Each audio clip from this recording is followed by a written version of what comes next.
코리안리거 실시간 릴레이 인터뷰 이현우의 MLBTV에서 함께 하실 수 있습니다. 자, 오늘 이제 12월 23일입니다. 저희가 오늘은 또 이제 갑작스럽게 징계 결과가 징계 축소된 이 바우어 선수의 마운드 복귀 가능성에 대해서 한번 얘기를 나눠보도록 할 텐데요. 저희가 사실은 이제 다저스가 오프 시즌에 돈을 못 쓰는 이유, 이 켄 로젠탈 기자가 얘기했을 때 이 바우어의 징계가 줄어들 가능성도 있기 때문에 사치스의 라인을 아래로 지키기 위해서 지금 돈을 못 쓰는 것이다. 이런 얘기를 했을 때 과연 바우어 선수의 징계가 줄어들까요? 이렇게 반문을 했었는데 이게 실제로 좀 일어나게 됐습니다. 자, 메이저리그 사무국이 오늘 발표한 사실입니다. 사무국과 선수노조가 인정한 중재인이 이제 바우어의 징계를 줄일 것을 권고했다라고 합니다. 그래요. 중재자는 바우어가 제시한 증거를 검토한 뒤 194경기 이 정지를 제안을 했고, 우리는 여전히 더 긴 징계가 합당하다고 생각을 하지만 그 권고안을 받아들이기로 했다라고 이제 밝혔습니다. 그렇습니다. 원래는 2시즌 324경기에서 194경기로 축소가 됐습니다. 그래요. 어쨌든 이 바우어 선수의 이 타임라인, 지금 이 어쩌다가 여기까지 오게 된 것인지 타임라인부터 저희가 한번 자면요. 지난해 6월이었죠. SNS로 만난 여성을 이제 여성이 폭행 혐의로 바우어 선수를 고소를 했고 7월 3일부터 이 사무국이 바우어에게 행정휴직 처분을 내리면서 다저스 입장에서는 선수에게 연봉을 계속 주면서 쓸 수는 없는 그런 상황이 연출이 됐었거든요. 그렇죠. 그리고 올해 2월 경찰이 조사한 결과 증거 불충분으로 이제 불기소가 됐습니다. 그렇습니다. 2022 시즌 복귀를 준비하고 있었는데 이제 검찰 조사 결과 증거 불충분이 나왔기 때문에 복귀를 준비하고 있었지만 4월 30일에 324경기 출장 정지 공식 징계가 내려졌기 때문에 그 이후에는 이제 바우어 선수의 모습을 보기가 어려웠죠. 그렇죠. 이제 뭐 왜 법원에서는 불기소가 된 사건을 가지고 사무국이 이런 징계를 내릴 수 있었느냐에 대해서부터 얘기를 해야겠죠. 그렇죠. 메이저리그 같은 경우에는 가정폭력과 데이트폭력을 묶어서 이제 징계를 매기고 있는데, 사실 가정폭력 사건에 있어서는 아무래도 부부 사이이기 때문에 남편이 아내를 폭행하거나 아내가 남편을 폭행했다고 하더라도 법원까지 가지 않고 알아서 합의되는 경우가 많아요. 예를 들면 예전에 주릭스 파밀리아라던가 아니면 호세 레이스 같은 경우에도 실제로 때린 걸 목격한 증인이 있다던가 했었지만 사실은 뭐 부인 쪽에서 고소를 하거나 하지 않고 그냥 묻힌 사건이었거든요. 하지만 폭행 사실이 없어지지는 않았기 때문에 메이저리그 사무국에서는 그걸 근거로 뭐 30경기 출전 징계라던가 81경기 출전 징계를 내린 사례가 있었습니다. 그렇습니다. 이제 법적 결과와는 별개로 사무국 측의 조사 결과에 따라서 이렇게 징계 수위를 결정할 수 있어 왔다라고 이제 말씀을 드릴 수 있겠는데, 이게 그렇죠. 2015년부터 시행된 가정폭력 관련 협약을 위반했다는 판단 아래에서 내려진 결정이기는 했습니다. 그렇습니다. 그럼에도 불구하고 사실 이 바우어의 징계 수위는 좀 과도한 게 아니냐라는 얘기가 꾸준히 들렸었죠. 그렇습니다. 이게 사실 바우어 선수가 이 메이저리그 사무국에 밑보였기 때문에 좀 과도한 징계를 받았다라는 의견들도 그동안 쭉 있어 왔었죠. 왜냐하면 바우어가 받은 징계가 사실은 이 가정폭력 징계를 내린 역사상 가장 긴 기간의 징계였기 때문입니다. 그렇죠. 그동안에는 아무리 길더라도 한 시즌 정지가 가장 긴 사례였는데 바우어 같은 경우에는 324경기면 2시즌을 이제 못 뛰게 하는 그런 징계 아니겠습니까? 그렇죠. 이게 조금 과도하다는 의견은 계속 있어 왔었다라는 거. 근데 좀 바우어의 사례는 특수하다고 할 수 있는 게, 사실은 다저스 선수단 그리고 다저스 구단 뿐만 아니라 선수 노조조차도 바우어를 변호하지 전혀 않았습니다. 이게 사실 이 파인타르 저격이라든지 야구 내부인이잖아요. 내부에서 계속해서 좀 소란을 일으켜 왔기 때문에 좀 밑보인 것이 아니냐, 괘씸죄에 걸린 게 아니냐라는 이제 충분한 의심을 할 수 있는 그런 상황이기는 합니다. 그렇죠. 그것과는 별개로 바우어는 개인 자격으로 꾸준히 항소를 준비를 하면서 노력을 해왔고, 결과적으로는 징계 축소까지 본인이 이끌어낼 수 있었습니다. 그렇습니다. 결과적으로 저는 이 케이스에서 정말 완벽한 피해자는 다저스라고 생각을 하거든요. 그렇죠. 다저스 입장에서는 이제 바우어의 징계 축소로 이제 고민에 빠질 수밖에 없게 됐습니다. 2021 시즌 앞두고 3년에 1억 200만 달러의 바우어 선수와 계약을 했는데, 사실 2020 시즌 단축 시즌이었지만 그때 이제 사이 영상도 받고 어쨌든 다저스도 선발 투수 보강이 필요했고, 다저스가 선호하는 계약 구조잖아요. 단기 그렇죠. 기간에 이제 연봉을 많이 주는 그런 형태로 계약할 수 있는 그런 선발이었기 때문에 영입을 했었고 실제로 성적도 좋았거든요. 그렇죠. 17경기에서 8승 5패, 뭐 107.2이닝을 던지면서 평균자책점도 2.59를 기록하고 있는 시점에서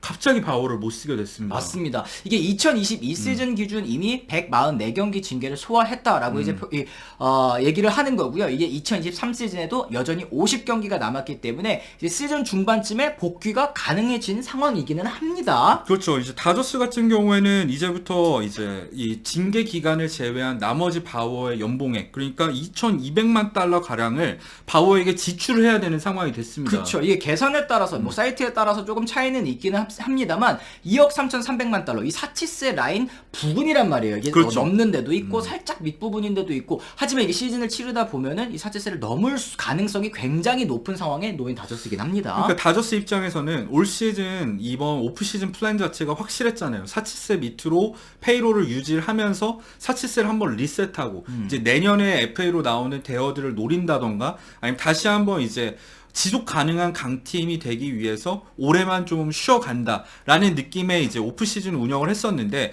바우어가 복귀를 하게 되면서 사치세를 넘어서게 된다면 다저스 입장에서는 이제 돈을 아끼는 의미 자체가 많이 사라지는 편이란 말이에요. 그러게요. 맞습니다. 다저스 입장에서 뭐 행정유직 때문에 선수는 쓰지도 못하고 돈은 돈대로 주고 여기에 이제 사실 2021 시즌에 시즌 도중에 바우어가 이탈을 하면서 선발진에 공백이 생겼잖아요. 그렇죠. 그 부분 이 공백을 메우기 위해서 트레이드 데드라인을 앞두고 트레이 터너죠. 트레이 터너 선수와 함께 맥스 슈어저까지 영입하면서 의도치 않은 유망주 유출까지 있었기 때문에 다저스 시장에서 정말 마지막까지 정말 골치 아프게 만드는 선수가 바로 바우어다라고 그렇죠. 말씀드릴 수 있겠습니다. 다저스가 바우어를 쓰지 않기 위해서 뭐 이렇게 뒤에서 조작을 했다던가 그런 것도 없이 다저스는 진짜 말 그대로 바우어를 계약해서 잘 쓰고 있었는데 갑자기 뭐. 돈은 내는데 쓰지는 못하는 상황에 빠졌다가 이 징계를 받고 빠져나가니까 아 그러면 다른 선수 영입해야겠다라고 생각을 했는데 다시 돌아와가지고 재정까지 망치는 정말 말 그대로 피해자죠. 네. 지금 1월 7일까지 바우어를 이제 40인 로스터에 복귀시키거나 혹은 이제 방출하거나 여부를 결정해야 되는 그런 상황에 놓여 있는데요.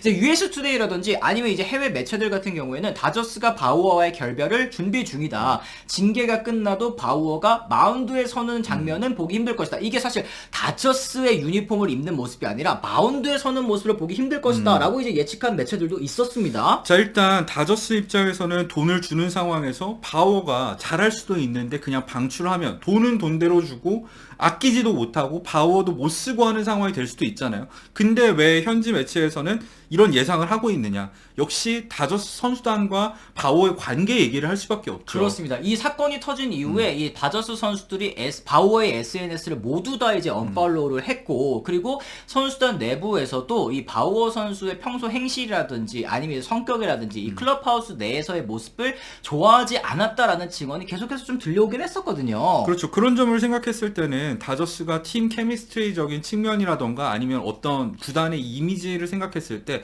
바우어를 그냥 쓰지 않고 방출을 한다던가 방출을 했을 때 다른 팀들도 바우어의 뭐 실력이 현재까지 남아있건 말건 간에 떠나서 영입을 하지 않는, 그러니까 예전에 베리 본즈가 강제 은퇴를 당했었다고 평가를 받았던 그런 시나리오대로 흘러갈 수도 있다는 거죠. 그렇죠. 이제 방출을 한다 그래도 이 자녀 연봉을 모두 지급해야 된다는 건 많은 분들께서 다 아실 겁니다. 그렇죠. 다저스가 방출하더라도 2,200만 달러의 연봉을 모두 지급해야 되고 만약에 영입하는 팀이 방출된 바우어를 영입하는 팀이 나온다면 그 팀은 이제 뭐 최저 연봉이라든지 아니면은 이제 2,200만 달러를 제외한 금액만 이제 주면 되는 그런 상황이 또 연출이 되기는 합니다. 그래요. 이랬을 때 2년에 가까운 투구 공백이 생겼습니다. 과연 돌아오면 잘할까? 여기에 대한 또 의문도 있지 않겠어요? 사실 2년 동안 실전 공백이 바우어 같은 이제 프로 야구 선수한테는 굉장히 치명적인 영향을 미치는데 사실 타자랑 투수랑은 조금 입장이 다르잖아요. 투수는 본인의 공을 던지기만 하면 돼요. 반대로 타자 같은 경우에는 그런 빠른 공에 계속해서 이제 적응을 하고 맞춰가야 되는, 대응을 해야 되는 입장이잖아요. 그런 측면에서 봤을 때 투수 같은 경우에는 2년의 공백이 사실 이 실력적인 약화로 이어질 가능성이 타자에 비해서는 적은 편이고 오히려 긍정적으로 생각했을 때는 그동안 프로 생활을 하면서 무리를 했었던 팔꿈치라던가 어깨 상태가 좋아지는 결과로 이어진 사례도 없지는 않았다.